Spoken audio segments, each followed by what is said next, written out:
देखिए, आपने देखा होगा पिछले 2 दिनों में जो मूसलाधार बारिश हुई है और तकरीबन पिछले 40 साल का जो रिकॉर्ड है वो बदला गया जो है मौसम के कारण से। तो चुनौतियां दिल्ली यातायात पुलिस के लिए रही हैं, क्योंकि राष्ट्रीय राजधानी क्षेत्र होने के कारण से और राष्ट्रीय राजधानी होने के कारण से यातायात चलता रहा, ये सबसे बड़ा लक्ष्य था। जितनी भी आपातकालीन सेवाएं हैं वो बिना बाधा के चलती रहें। तो उसके मद्देनज़र रखते हुए हमारा जो स्टाफ है दिल्ली यातायात पुलिस का, वो 2 शिफ्ट में करीबन 3600 के आसपास लोगों का डिप्लॉयमेंट किया गया। साथ ही साथ जो हर एक पुलिस स्टेशन का भी स्टाफ जो है उनके सहयोग से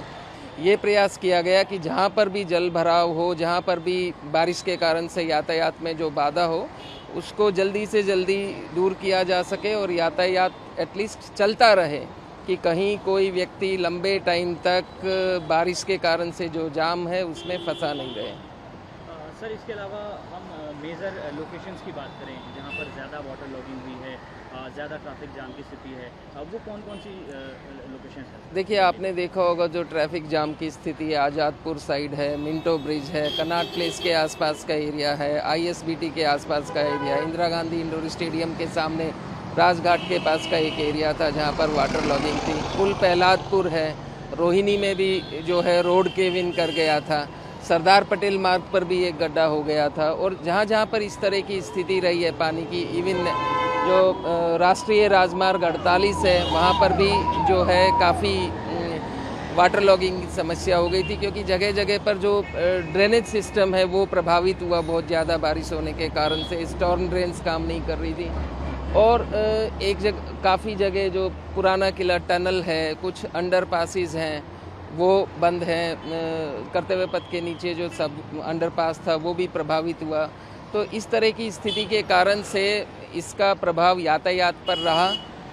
और समय पर जो ट्रैफिक कंट्रोल रूम है उसने जो भी सिविक एजेंसीज हैं, चाहे एनडीएमसी हो, एमसीडी हो, पीडब्ल्यूडी हो, सभी को समय पर इस तरह की सूचना देने के कारण जो प्रयास हुआ ये हुआ कि सभी में सामंजस्य और एक टीम के तौर पर प्रयास किया गया कि जितना जल्दी हो सके जो ट्रैफिक का इशू है, यातायात में जो बाधा उत्पन्न हुई उसको दूर किया जा सके और ट्रैफिक चलता रहे। सर, इसके अलावा न केवल दिल्ली बल्कि गुड़गांव में भी काफ़ी वाटर लॉगिंग हुआ। तो इंटरस्टेट ट्रैफिक की अगर हम बात करें तो क्या स्थिति फिलहाल बनी हुई है और क्या थी 2 दिन में? आपकी बात बिल्कुल सही है, क्योंकि राष्ट्रीय राजधानी होने के कारण से इंटर स्टेट ट्रैफिक बहुत बड़ा चैलेंज है। NH-48 पर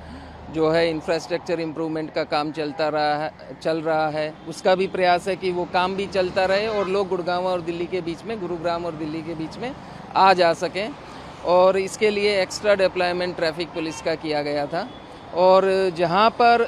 जो चुनौती देखें कि जहाँ लगा कि जहाँ पर वाटर लॉगिंग हो गई है या ट्रैफिक जाम हो गया है, तो हम लोगों ने प्रयास किया कि अल्टरनेट रूट समय समय पर पब्लिक को जो है इस बात की सूचना दी गई। अगर कहीं पर टनल बंद हुआ है तो अल्टरनेटिव रूट्स का सुझाव दिया गया कि लोग उस हिसाब से अपनी जर्नी प्लान करें। एयरपोर्ट जा रहे हैं तो एयरपोर्ट से गुड़गांव जा रहे हैं, एयरपोर्ट से दिल्ली जा रहे हैं, हम मानते हैं कि बारिश के कारण से डिले रहता है, लेकिन एडवांस में बताया गया कि वो अपनी जर्नी, अपनी यात्राएं, अपने प्रोग्राम्स उस हिसाब से शेड्यूल कर लें। सर, G20 भी है, ऐसे में इसको लेकर क्या तैयारियाँ हैं? क्या स्पेशल हम कह सकते हैं कि ट्रैफिक कर्मियों को ट्रेनिंग दी जा रही है, किस तरह से चल रहा है? देखिए,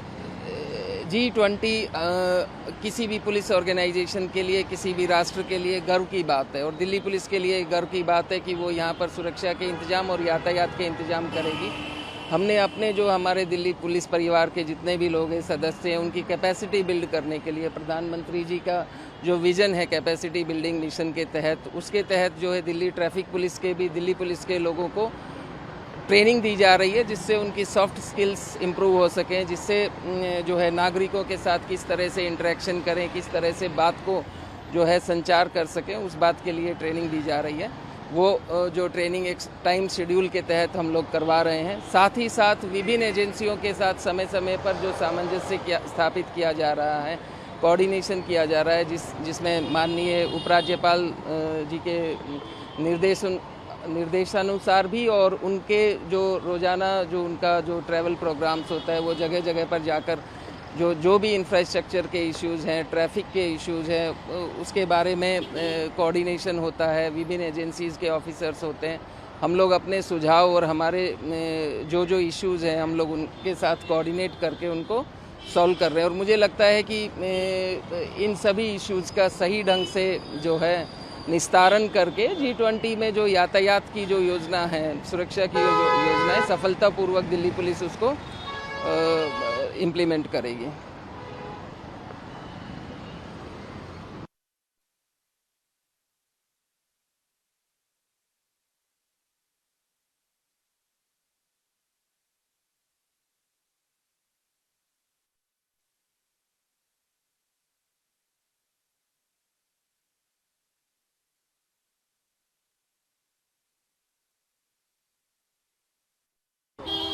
सर पिछले 2 दिनों में अगर हम कॉल्स की बात करें तो कितनी लगभग सर आप लोगों को कॉल्स जाम और वाटर लॉगिंग से संबंधित मिली है, और सर क्या उसका मैकेनिज्म रहता है, किस तरह से हैंडल की जाती हैं तमाम कॉल्स? देखिए, दिल्ली यातायात पुलिस के अंदर एक इकाई है जिसको हम पब्लिक इंटरफेस यूनिट बोलते हैं, और हमारा जो ट्रैफिक कंट्रोल रूम है उसके पास कॉल्स आती है, 112 पर कॉल्स आती हैं। साथ ही साथ हम लोग ट्विटर पर लोग अपनी इन्फॉर्मेशन देते हैं, इंस्टाग्राम पर इन्फॉर्मेशन देते हैं, फेसबुक पर देते हैं, और जो ट्रैफिक पुलिस की जो हेल्पलाइन है उस पर सूचनाएं देते हैं। तो इन सभी माध्यमों को एकत्रित करके जो भी कॉल्स आती हैं, जैसे अगर पिछले 2 दिन की बात करें तो पहले दिन करीबन 80 से 80 जगह पर जो है वाटर लॉगिंग की स्थिति थी, और जिसके बारे में हम लोगों ने सिविक एजेंसीज़ को सूचना दी, उनके साथ सामंजस्य स्थापित किया गया। करीबन 13 जगह जो है पेड़ गिरने की सूचना थी, और इसी तरह से करीबन 9 बार अंडरपास या टनल में जो यातायात है वो जगह जगह पर जो भी है वहाँ पर यातायात बाधित हुआ। और कल की अगर हम बात करते हैं तो करीबन 70 जगह जो वाटर लॉगिंग की सूचना एकत्रित की गई, साथ के साथ 8 जगह पेड़ गिरने की सूचना आई, और इसी तरह से 12 जगह जो है टनल में जो यातायात बाधित हुआ। और ये जो जितना भी विश्लेषण है और जो सूचना एकत्रित की गई, जो विभिन्न कॉल्स जो लोग गाड़ियों से जा रहे हैं, बसेज से जा रहे हैं या पैदल जा रहे हैं, उनको जहाँ जहाँ पर लगा उन्होंने ट्रैफिक कंट्रोल रूम को कॉल करके या ट्विटर पर सूचना देकर उसको एनालिसिस करने के बाद इस सूचना पर जो है दिल्ली यातायात पुलिस के द्वारा विभिन्न सिविक एजेंसियों के साथ सामंजस्य स्थापित करके क्रियान्वयन किया गया। सर इसके अलावा ट्रैफिक तो है ही है सर, एक सवाल ये भी है कि सर हाउस कोलैप्स के भी कई मामले सामने हैं, कई लोग इंजर्ड हुए हैं। दिल्ली फायर सर्विस का कहना है कि पहली बार ऐसा हुआ है कि पिछले 2 दिनों में इतनी ज़्यादा कॉल जो है आई। नहीं, बिल्कुल सही है, चूँकि देखिए बारिश बहुत ज़्यादा थी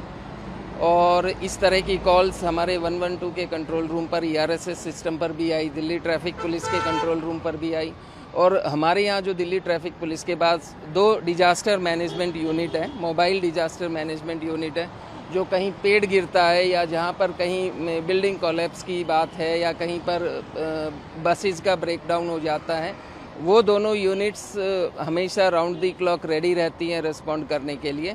तो हमारी इन दोनों यूनिट्स को भी जगह जगह पर भेजा गया कि इस तरह के जो आपदा थी या इस तरह की जो घटनाएं हैं उनको सही ढंग से रेस्पॉन्स दिया जा सके और जो भी एक हल है वो किया जा सके।